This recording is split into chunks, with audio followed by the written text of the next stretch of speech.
find positions that challenge you, where you can learn and grow from them. And, hopefully you can find people who will support you. When you have people who will invest in you for whatever reason, that makes a huge difference. And if you have those goals, if it's, I want to be CEO of this company, it's going to be really hard to get there if you don't have supporters who are pulling you up and pushing you from behind and, for all different directions.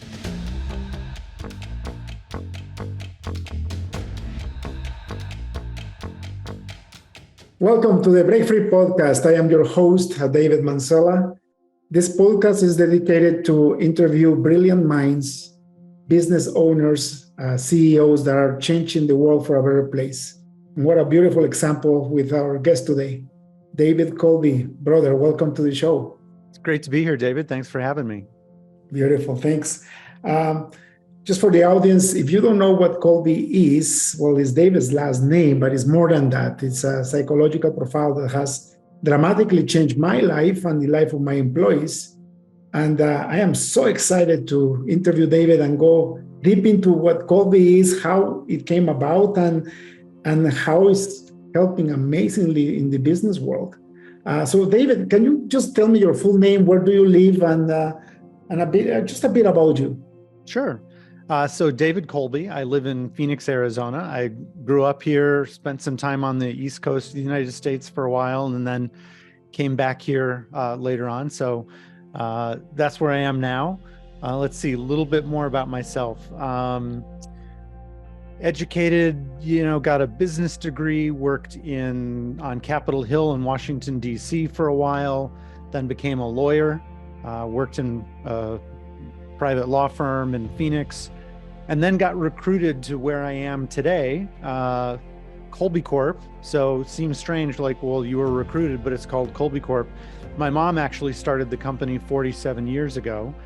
She recruited me 25 years ago to come into the company for the first time, kind of as a grown-up. When you grow up in a company, you're doing stuff whether you want to be or not. So I was working in the business as a kid, but 25 years now as an adult, started as general counsel, became president, now CEO and visionary of Colby Corp.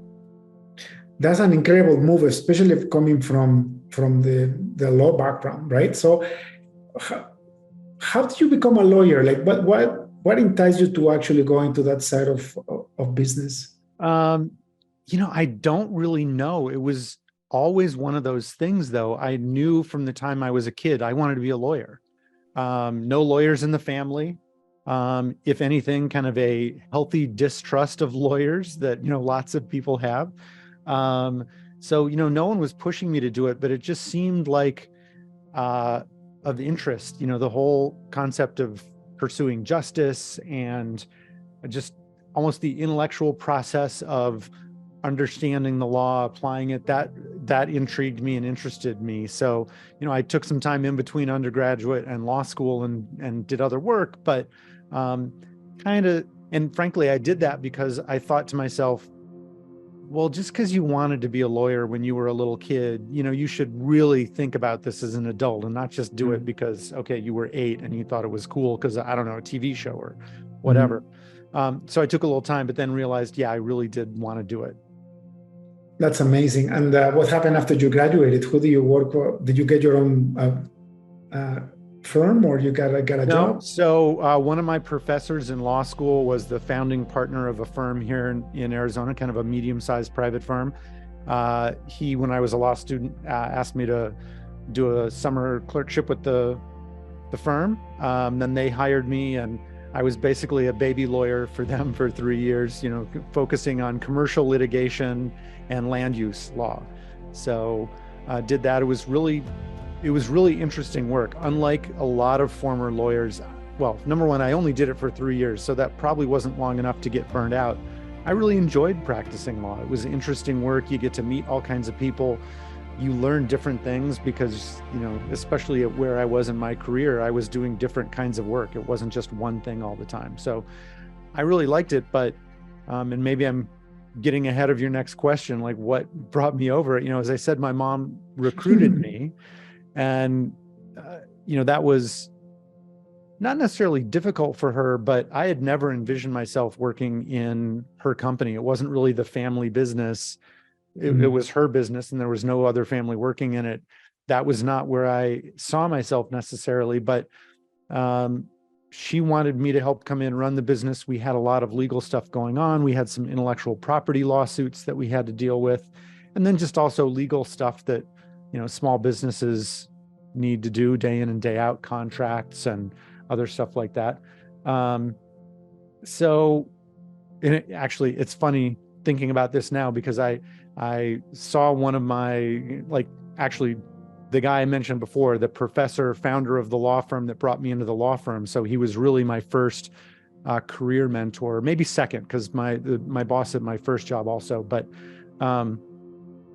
ran into him over the weekend and was recounting the story of how, as successful a lawyer as he is, he kind of pointed me in the direction of maybe a career in law isn't what you want. And it wasn't a matter of, oh, David, you're not good at it, let me talk you out of this. It was just, what kind of life does it provide for you? And is that what you want to do? Having somebody else be your boss all the time. So I was kind of ripe for being recruited in that sense. But and as an entrepreneur and who has family working with us, it's so fulfilling to have a family member come into the business, because you get automatic trust. You know that you're going to perform because it's the same time you want to make sure that that person wants to be in the business, because it was somebody else's baby, if you will, right? Right. So it must have been hard for you to make that decision. What prompted you to actually say yes? I think it was a couple things. I would still get to do legal type work, so that was attractive. It wasn't just giving up my legal expertise to the extent I had some at that point early in my career, and I still was interested in that. So that was part of it. Also, it was 1998, and the internet.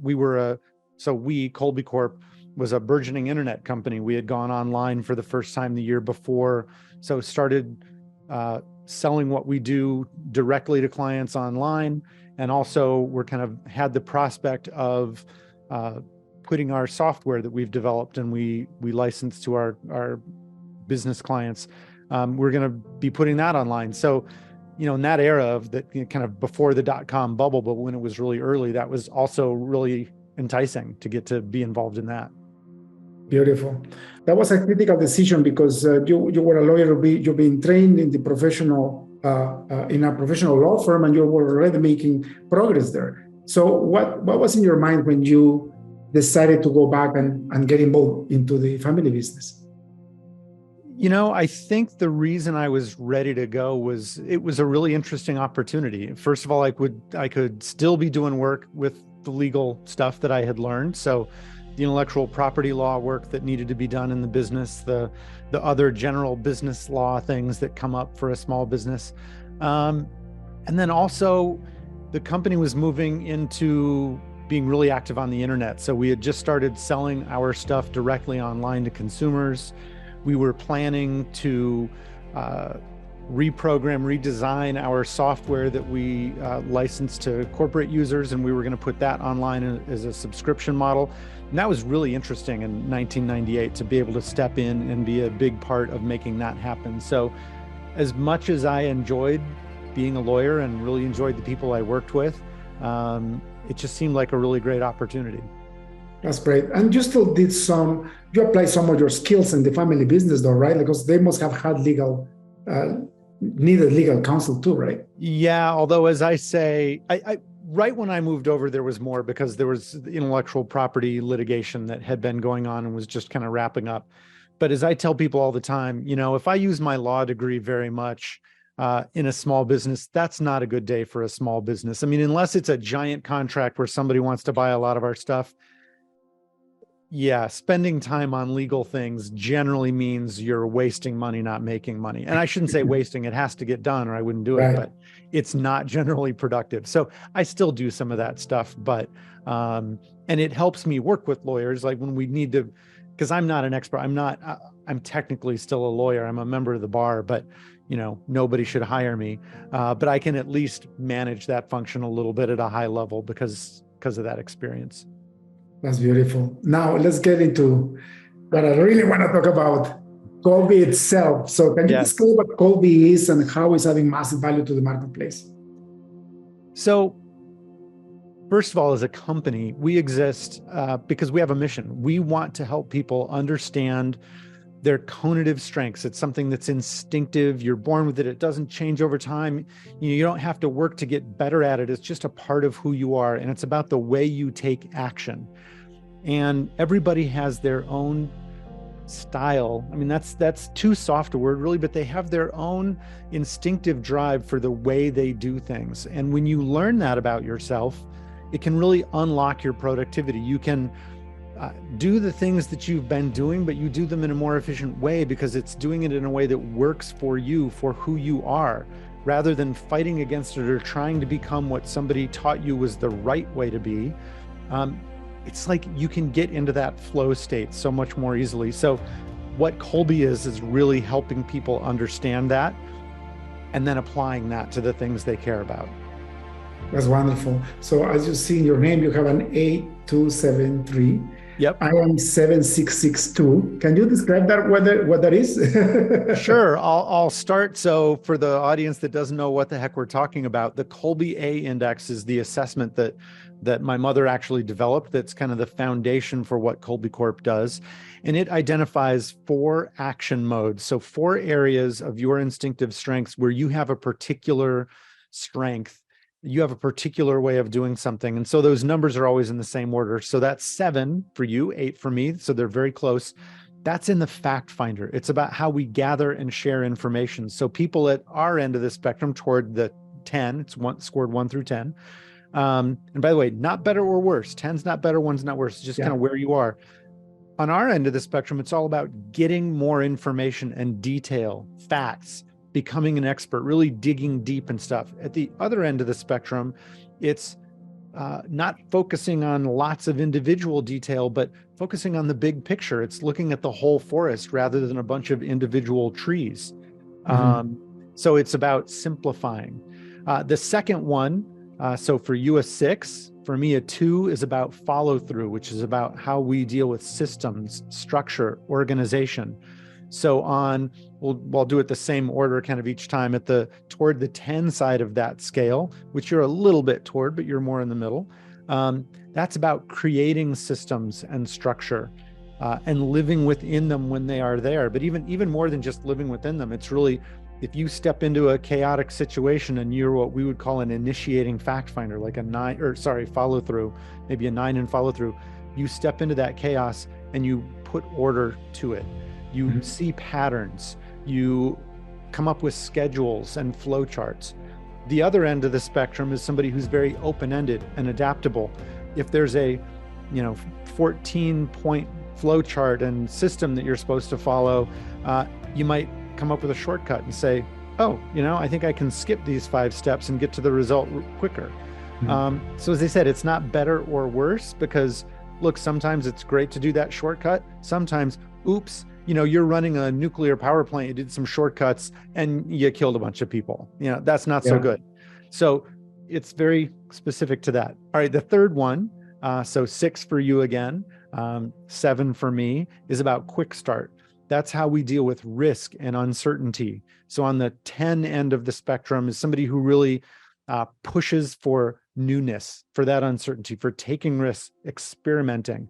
Somebody who's a 10 in quick start and initiating quick start will just kind of say, hey, let's try it. I had this great idea. Let's try it, see what happens. If it doesn't work, okay, we learned something, we'll move on. The other end of that, on the kind of the one side of quick start, is somebody who stabilizes, somebody who sees what's been working and sticks with it, kind of prevents chaos from happening in the first place, since I talked about chaos with a follow through. So again, that balance.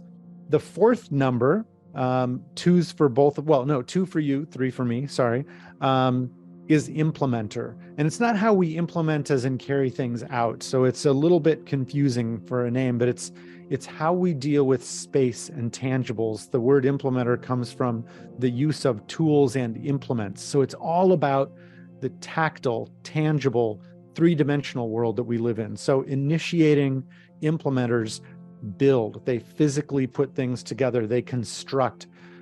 If you ask an initiating implementer to describe something to you, they don't just use words, they show you. They will get the object and show you it in three dimensions, where they will put it together if they're, if they can. The other end of that spectrum is really imagining, envisioning. So it's not about the physical, tactile things that we do, but it's about kind of when you close your eyes and just imagine what could be there. That's the other end of that spectrum. So those are the four, and they're building blocks for, kind of whenever we take action, we apply the way we instinctively work. That's fantastic. And that's why you're a visionary and I am a visionary too. Is that number three, and that number two is so low. Like for me, there is nothing worse that you can ask me to actually go and implement something. When I was a kid with my wife, we got married really early in life, and we were to go buy IKEA furniture. I could never put it together. I would be the one passing the tools to her, and she would be putting everything together. Yeah, and it's interesting because I think that's one where there's sometimes a gender bias where people think, oh, the guys are the ones who build and put together physical stuff. We have seen no correlation in any of the four action modes that I meant in terms of gender or age or race for that matter. So no, it's, don't expect the guy to be the one to put the IKEA furniture together, or, let alone build a bookcase from a bunch of wood that you bought at Home Depot. Yeah, that's fascinating. For us, it has changed dramatically the way we do business. Can you talk about the tool that you guys built to do hiring? Again, like this podcast is to shine the light on entrepreneurs on how to run a better company, and Sure. be where the place where our guests are, like your place, exceptional entrepreneur with a beautiful business model. Yeah, so we developed a whole suite of software to basically take, start from the Colby A index and then apply it to different things. Because as I said, we're not just about knowing that strength. I mean, I think that's great. Don't get me wrong. It is the foundation, but it's really all about applying it. If you just kind of know that about yourself and you're like, okay, but I'm not going to do anything about it. I don't feel like I've changed the world the way I want to change the world. I want to empower people to do something. So most of our clients are businesses. So one of the things that's really key to businesses is, can we figure out who's the right person to put in an open role?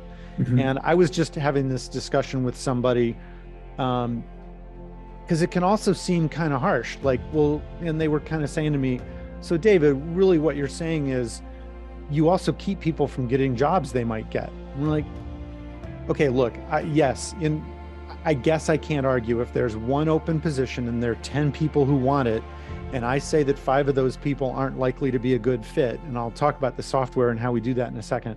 Sure, those 5 people aren't going to get the job. Somebody's still going to get the job. I mean, I didn't prevent a person, somebody's going to get that job. It's still going to get filled. Just now it's going to be filled with somebody who, when they take that job, they're way more likely to be successful. Now, don't get me wrong. There's so much more that goes into being successful in a job than what we look at. So we could still say, yeah, good enough from our standpoint, but there are other factors. But let's just think about the people who didn't get the job, who, Colby prevented. Let's say they get the job, and let's say it's their first job. They're in a new career, and this is not a good job for them. It's not likely to fit. They're brilliant. They're committed. There are all kinds of great things about them, but this isn't the right job for them. They're going to be in it for 6 months. They might get fired because they're not such a great fit for the job. Well, is that doing them a favor? Their first job in their career, and now they have this, bad experience. Somebody fired them. That doesn't look good on the resume. They're down on themselves. So honestly, I think the people who don't get the job, we're doing them a favor. It doesn't seem like it's them at the time, but it's actually better long-term. But so how do we do it? We've developed software that has algorithms kind of embedded in them. We ask people for information about the role. So we build a profile of the job. What are the requirements basically along those 4 lines that I was talking about before: fact finder, follow through, quick start, implementer. What does the job demand? And then we build a range. And in each of those 4 modes, we say, okay, based on the information that the people who know the job gave us, here's what the job requires. Now let's compare candidates to that range. We have them take an A index. We, compare them and basically tell the company, here's what it looks like. And that's all done via software over the internet. Can be done in lots of different ways, but larger clients license it from us. They get a subscription and they can do as many of those ranges as they want. Other clients do them kind of one at a time as they need, because they're not as big, so they don't need to get a whole open subscription to it. But I feel it's critical. Like for me, let's say you're finding a candidate for a job that requires building stuff or implementing stuff, and then you get a visionary into that job. What's going to happen? Full frustration, right. And you're never going to get high performance out of that person. Yeah, and they may be great. They just aren't great at that job. Exactly. Yeah, it's for me, it's an eye-opening. How do you compare Kolbe with other psychological profiles like DISC and Myers-Briggs and stuff like that? So those 2 that you mentioned, and most of the time when people kind of throw other names in terms of personnel assessments or psychological assessments, they usually talk about stuff that measures our affect, our emotions, our preferences, values. So Myers-Briggs, for instance, is really all about what your preferences are. So extrovert versus introvert, it's where you like to go, what you like to do, and on the different things that they measure. So I don't consider those 2 and kind of all those other things that measure the affective or kind of sometimes called personality. I think it's really affect or emotional side of us. They measure different things, so they're not competition, because we measure this cognitive part of the mind, the doing part, not the feeling part of the mind. So I think they're complementary. Fantastic. And I feel the same way too. I mean, for me, Kolbe was the first profile that really showed me where I should fit in my business and where can I add the most value, regardless of what I feel about. And it's important, because if we start talking about unique abilities, if you don't have the person with the right unique ability, the person is not going to perform as well as they should perform. So, yep. And let's face it, business is about the people that work in that business, isn't it? Yep. Yeah, and then we haven't talked. Those are kind of the 2 parts of the mind: the affect and the cognitive. And then there's the cognitive piece. The how smart you are. And there are other tests. The 2 that you mentioned were on the affective side, but the cognitive side, again, it's really important. You want to know that, but smart's not enough, as you know. Even like for me, there are times when I've felt I've been smart enough for some of the roles that I needed to fulfill, but I still wasn't a good fit for it. Yeah.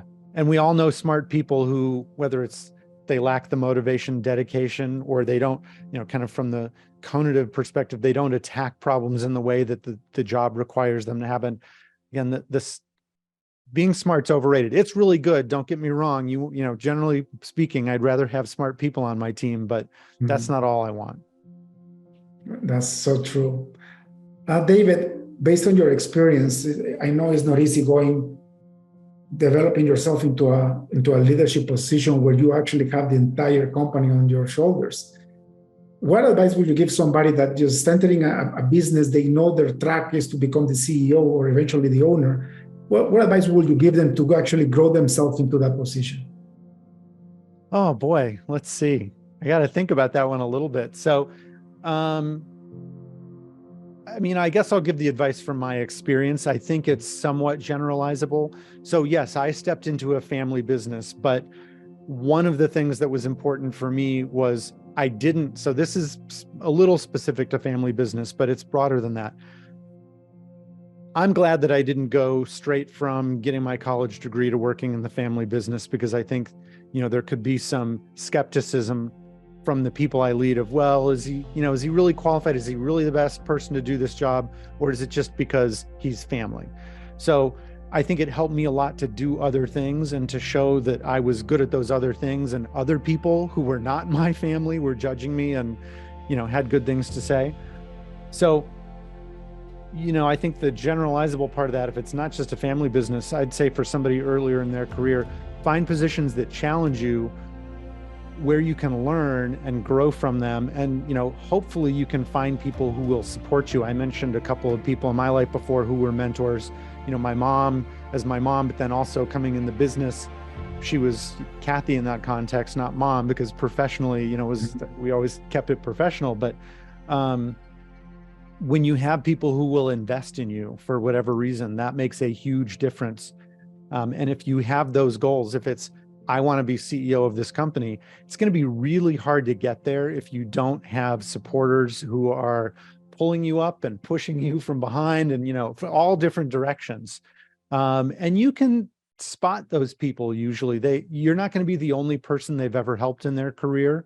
Mm-hmm. So find people who have done it for others. Man, I wish I could attribute this to the right person because it's somebody famous and it's just escaping me now. But somebody's motto about this is, you're not truly a leader until you've developed a leader who's developed a leader. And I think that's so true. If you just think, well, I build a company and we make a lot of money, well, that's great. You're successful at making a lot of money, but I don't know if you're a leader unless you've developed people who also not just have the capacity, but have the mindset of bringing other people up. Because I truly believe we're not successful unless we include other people in that. That's for sure. That's what a wonderful advice, David. Thank you so much for that. What was the major contribution that you have done in the business to take it where it is now? Because I know it's much bigger than what it was when you got on 20, 30 years ago. I think it is. So a little bit of the background. So as I said, my mom started the company. She came up with the Kolbe A index. She came up a lot of the conceptual pieces of what we do. And even on the product side, a lot of what we originally did. I think my key role in it was understanding, how do we fit it all together in a way that makes sense economically? How do we communicate it in a way that is going to compel people to buy it from us? So she had done a lot of that. I don't want to say that, she was a very successful entrepreneur. It was her third business that she had started. The other two were also successful. But for this company, she was so focused on the concepts and the theories, and she loves that stuff. And she would develop the next one because it was exciting and interesting. And meanwhile, the stuff that was already there wasn't making money yet because it was still kind of in its growth phase. But she'd say, okay, but yeah, I want to do this new stuff. So what I helped figure out was, well, how do we put that into a process? Because look, if you don't continue to innovate, you're going to die as a business. So we needed that pushing innovation, new, but it had to be in the context of allowing the stuff that we're already doing to mature, make money, create profits to then build the development of the other stuff. And since our mission is to help as many people as we can understand themselves, a huge part of what we need to accomplish requires us getting bigger. It's not to make more money, but it's to have more reach. It's so that more people can have this freedom and the joy and the productivity of understanding who they are and achieving the things that they want to with less effort. It's fascinating. I was just talking to somebody else before talking with you, and this person created a why system, why you do what you do. Simon Sinek started with Why, the book. So he collaborated with him for about 8 to 10 months to develop this software that tells you why you do what you do. And it's beautiful because when you realize that more is not about the money, it's not about yourself, it's about making this world a better place in whatever it is that you are excelling at. Then the money comes later, isn't it? And the growth is not for the money. Like being stable, material-wise in North America, it doesn't take that much. In North America, being okay, you can get there very fast. So it's not about the money anymore, right? It's not about the greed. It's about your God-given ability to add value to the world so that you can multiply that and make it even a bigger impact, isn't it? Yeah, absolutely. And so many studies and kind of smart people and spiritual people throughout the years have made that same point. It's not new thinking. It's just, we have to be reminded of the same stuff over and over again because we lose sight of it sometimes. Yeah, and then fulfillment, right? Is when you're so focused on just the material possessions, you lose your fulfillment. And then, for me, that's the biggest failure you can have in life is having a lot of money and being unfulfilled, your heart being empty, right? Yep. David, brother, thank you so much for your time. One last question, and I know we had some technical difficulties, but this is turning out to be amazing. Thank you for your patience. One last question before we end the podcast. If you had access to a billboard in front of the busiest highway on earth, what would you write in it? Wow. That's a tough one for me as an 8 in Fact Finder, because we are not known for our brevity and it's just a billboard, but I'll try. Well, we're all about understanding yourself. So I guess it'd have to start with, know yourself, mind, body, and spirit. And then that's, like I said, I can't make it too short. And then I'm going to say, fight to be who you're meant to be. That's beautiful. And so profound. Most people go through life in the motion of living without stopping and realizing that they have a job to do, and it's understanding themselves and knowing that we are, mind, body, and spirit. Just like we're creating on God's image, which is the same, right? God, the Father, the Son, and the Holy Spirit. Yeah. And it's beautiful. Until you understand who you are, you can never be happy, fully happy, or have peace and joy. Yeah. So thank you for that. And for better or worse, I also think, look, we change. We aren't the same person at 50, 80 that we were at, 10 or 20. So you don't just decide who you are and kind of, okay, put a pin in it. And then it's a process, it's an evolution, but that's also a joy. I mean, I think it's a lifelong thing that you get to discover and work toward. Beautiful. David, thank you so much. If people like to run the test on them and find you to better their companies, where can they find you? It's pretty easy. It's kolbe.com, but it's KOLBE.com. Beautiful. David, thank you so much for being in the show. You're always welcome back. And thank you for making this world a better place. It's great to be here, David. Adios. Cheers. That's all for today's episode of the Break Free Podcast. Head on over to iTunes and subscribe to the show. Starting your own business can be tough, but it doesn't have to be. Visit davidmansilla.com to pick up a copy of the #1 international best-selling book, Breaking Out of Corporate Jail. Expand what you consider to be possible and reach your full potential. And join us on the next episode.